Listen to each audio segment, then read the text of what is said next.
नमस्कार दोस्तों, आज बताने वाला हूँ आपको कि कैसे आप पिछले 3 साल की आईटीआर को रिवाइज कर सकते हैं। हाँ जी दोस्तों, पिछले 3 साल की आईटीआर को आप रिवाइज कर सकते हैं। अगर आपने कम इनकम दिखा रखी है या गलत इनकम दिखा रखी है तो उसको आप रिवाइज कर सकते हैं अपनी आईटीआर को। करना क्या होगा, सिंपल है। सबसे पहले तो आपको इस डाउनलोड सेक्शन में आना होगा और यहाँ से जिस भी असेसमेंट ईयर की आईटीआर को रिवाइज करना चाहते हैं उस असेसमेंट ईयर की यूटिलिटी को डाउनलोड कर सकते हैं। अभी कौन कौन से आईटीआर को रिवाइज कर सकते हैं, देखो, असेसमेंट ईयर 22-23, असेसमेंट ईयर 21-22 और असेसमेंट ईयर 20-21 की आईटीआर को रिवाइज कर सकते हैं। किसके अंदर कर सकते हैं? अपडेटेड रिटर्न के अंदर कर सकते हैं, सेक्शन 139(8)A के अंदर।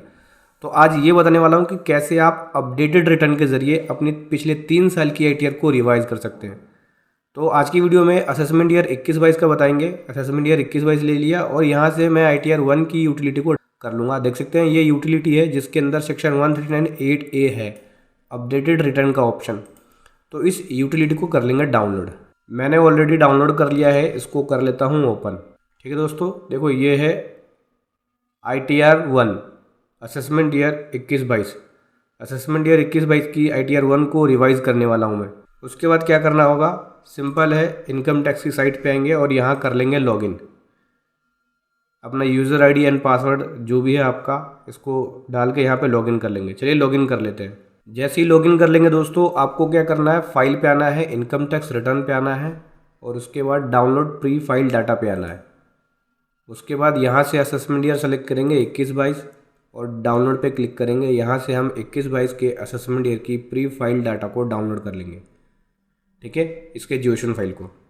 उसके बाद इस यूटिलिटी में आएंगे और यहाँ के बाद यहाँ से इंपोर्ट करेंगे प्री फिल डाटा को। प्री फिल डाटा को यहाँ से इंपोर्ट करना होगा। इंपोर्ट प्री फिल पे आएंगे, क्लिक करेंगे, जहाँ भी आपने सेव किया हो इसको इंपोर्ट कर लेंगे। यहाँ से मैंने प्री फिल डाटा सेलेक्ट कर लिया है। अब ये इंपोर्ट करना शुरू कर रहा है। सारी डिटेल ऑटोमेटिक पिक कर लेगा प्री फिल डेटा से, जो बेसिक डिटेल्स होती है बेसिकली, जैसे नाम, एड्रेस, फ़ोन नंबर, ये सब चीज़। अभी इनकम डिटेल्स पे आएंगे।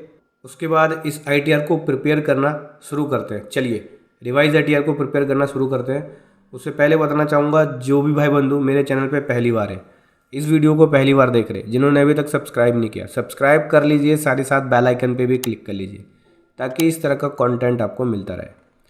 तो दोस्तों करना क्या है, सबसे पहले आपको यहाँ पे बताना होगा कि आईटीआर कौन से सेक्शन में फाइल कर रहे हैं। तो हम यहाँ पे आईटीआर 139(8)A के अंदर अपडेटेड रिटर्न में फाइल कर रहे हैं, ठीक है। 139(8)A सेलेक्ट करना पड़ेगा। जैसे इसको सेलेक्ट करोगे एक नई टेबल देख सकते हैं, पार्ट ए जनरल 139(8)A खुल जाएगी। उसके बाद क्या करना है, अभी आपको अपनी इनकम रिपोर्ट करनी होगी। एक्चुअली मैंने अपनी इनकम यहाँ पे 240 रिपोर्ट करी थी असेसमेंट ईयर 21-22 के लिए, लेकिन मेरी अभी इनकम ज़्यादा है, सैलरी इनकम ज़्यादा है, करीब 4 लाख के आसपास की इनकम है। सैलरी इनकम भी और अदर इनकम भी है, तो मैं उसको रिपोर्ट करूँगा। तो क्या करेंगे, सबसे पहले यहाँ पे लिखना होगा सैलरी इनकम हमें अपनी। तो ग्रोस सैलरी मेरी जो है यहाँ पे वो 3 लाख रुपए की है।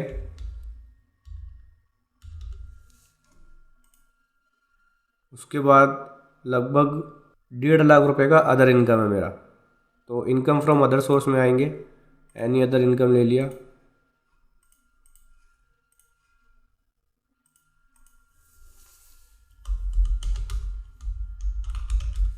अदर इनकम है 1.5 लाख का, वो मैं यहाँ रिपोर्ट कर रहा हूँ, ठीक है। ये लिख लिया हमने 1.5 लाख की अपनी अदर इनकम। तो टोटल इनकम कितनी हो गई, 4 लाख की, ठीक है। कोई डिडक्शन वगैरह है तो वो लिख सकते हैं। डिडक्शन मेरा यहाँ पे कुछ भी नहीं है। अगर आपका कोई डिडक्शन बनता है तो वो लिख सकते हैं। अभी नीचे आएंगे, नीचे आने के बाद यहाँ पे टैक्स कैलकुलेट करेगा। उसके लिए हमें पहले शीट, उससे पहले यहाँ करेंगे वैलिडेट। यहाँ वैलिडेट कर लेते हैं।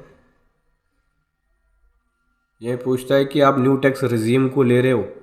इनकम डिटेल में इस वाले ऑप्शन को, न्यू टैक्स रिजीम वाले ऑप्शन को यस या नो करना पड़ेगा।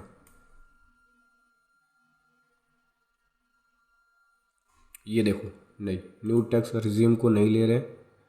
उसके बाद नेचर ऑफ एम्प्लॉयमेंट में भी सेलेक्ट करना होता है। तो यहाँ से नेचर ऑफ एम्प्लॉयमेंट में अदर सेलेक्ट कर लिया, ठीक है।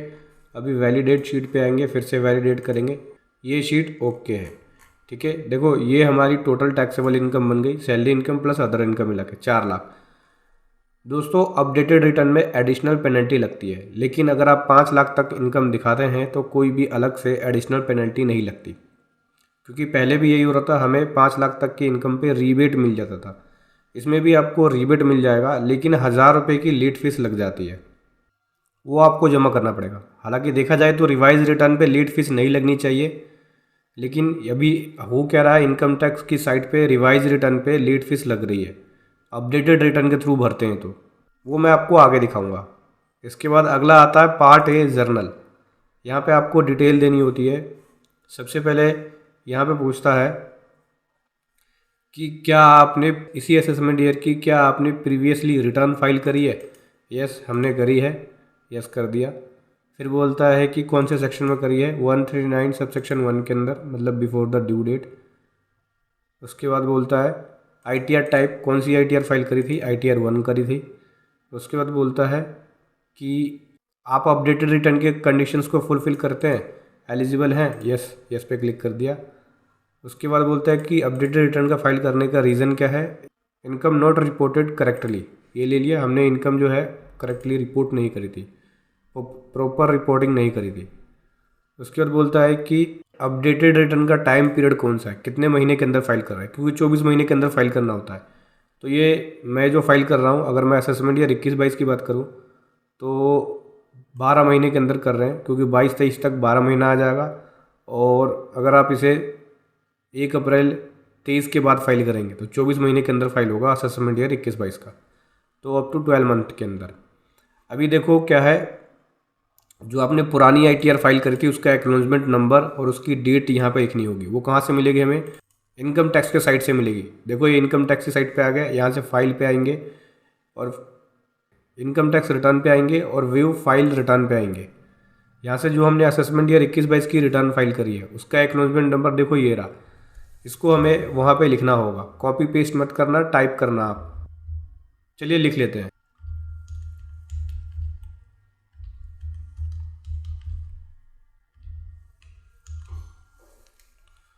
एक्नॉलेजमेंट नंबर लिख लिया। अभी डेट लिखनी होगी, कौन सी डेट को फाइल करी थी हमने, ये है 3 जुलाई 2021।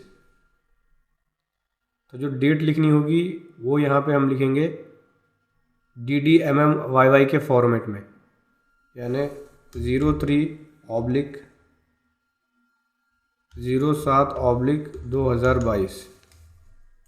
इस डेट को मैंने यहाँ पे अपनी ओरिजिनल ITR फाइल करी थी।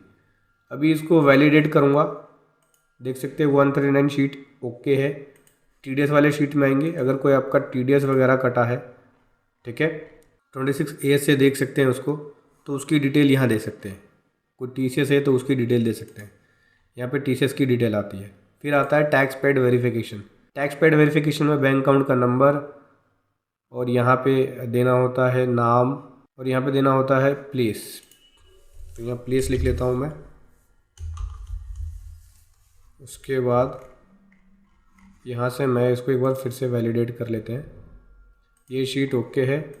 पार्ट बी आ गए, computation of total updated income and tax payable. देखो अभी इसने कैलकुलेट नहीं किया हुआ है टैक्स, ठीक है, जब ये कैलकुलेट करेगा तो यहाँ पे दिखाई देगा।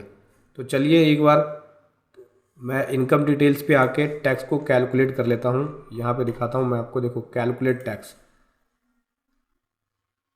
ये बोलता है कि डी वाले सेक्शन को आपने भरा नहीं है। कैलकुलेट टैक्स पे क्लिक करने से पहले हमें यहाँ पे टैक्स देखने से पहले कि टोटल इनकम कितनी बनी है, उस पर टैक्स कितना बना, क्योंकि इसी के अंदर आपको दिखेगा computation of total income and tax payable में। शीट सभी चेक कर लेनी होगी कौन सी हमने भरी है या नहीं भरी है। सेक्शन 80D आता है इसके बाद। अगर आपको कोई मेडिकल इंश्योरेंस है या मेडिकल एक्सपेंसेस है जिसका बेनिफिट लेना चाहते हैं तो सेक्शन 80D में ही ले सकते हैं। तो यहाँ पे कुछ क्वेश्चन पूछते हैं कि क्या आप या आपके फैमिली मेम्बर में सीनियर सिटीज़न है एक्सक्लूडिंग पेरेंट्स, तो नो कर दिया। फिर बोलते हैं कि क्या आपके पेरेंट्स सीनियर सिटीज़न है, नो कर दिया। उसके बाद ATG में कोई डोनेशन वगैरह है तो उसकी डिटेल, ATG में भी डोनेशन वगैरह है तो उसकी डिटेल जाती है। तो देखो इस शीट में ओके कर दिया वैलिडेट करके। इसको भी वैलिडेट कर लेते हैं, यहाँ पे भी डिटेल हमारी है नहीं, और इसको भी वैलिडेट कर लेते हैं, ठीक है। अभी मैं फिर से आऊँगा पहली शीट पे, इनकम डिटेल पे, यहाँ पे करेंगे कैलकुलेट टैक्स पे क्लिक। ये टैक्स को कैलकुलेट करना शुरू कर देगा। टैक्स को कैलकुलेट कर दिया है, नीचे स्क्रॉल करेंगे, दिखाते हैं आपको। देखो ये रहा 4 लाख की total income, salary income plus other income. Salary income कितनी थी हमारी, 2.5 लाख की सैलरी इनकम और 1.5 लाख का अदर इनकम, 1.5 लाख की अदर इनकम, तो टोटल 4 लाख की इनकम है हमारी।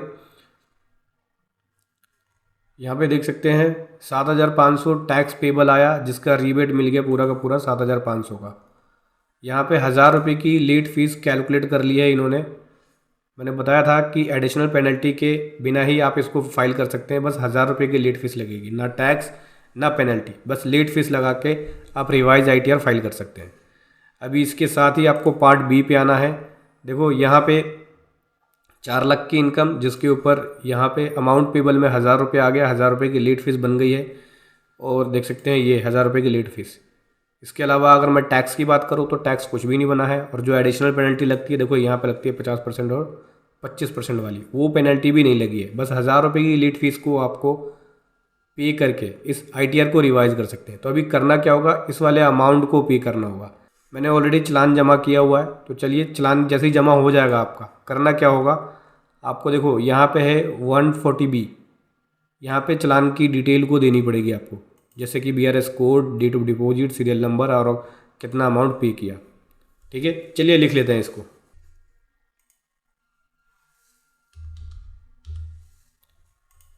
तो दोस्तों ये मैंने चालान की डिटेल दे दी। जैसे ही चालान की डिटेल दे देंगे तो टैक्स ड्यू में अमाउंट 0 हो जाएगा। ठीक है, इसको कर लेंगे एक बार वैलिडेट।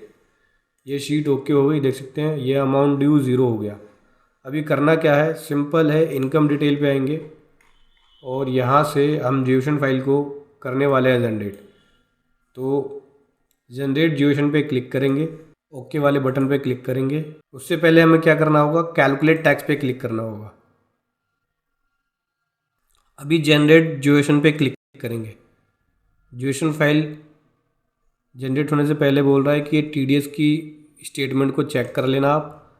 ठीक है, और कह रहा है टैक्स और इंटरेस्ट को कैलकुलेट करने के लिए कंप्यूट टैक्स पे ज़रूर क्लिक करें या कैलकुलेट टैक्स पे ज़रूर क्लिक करें।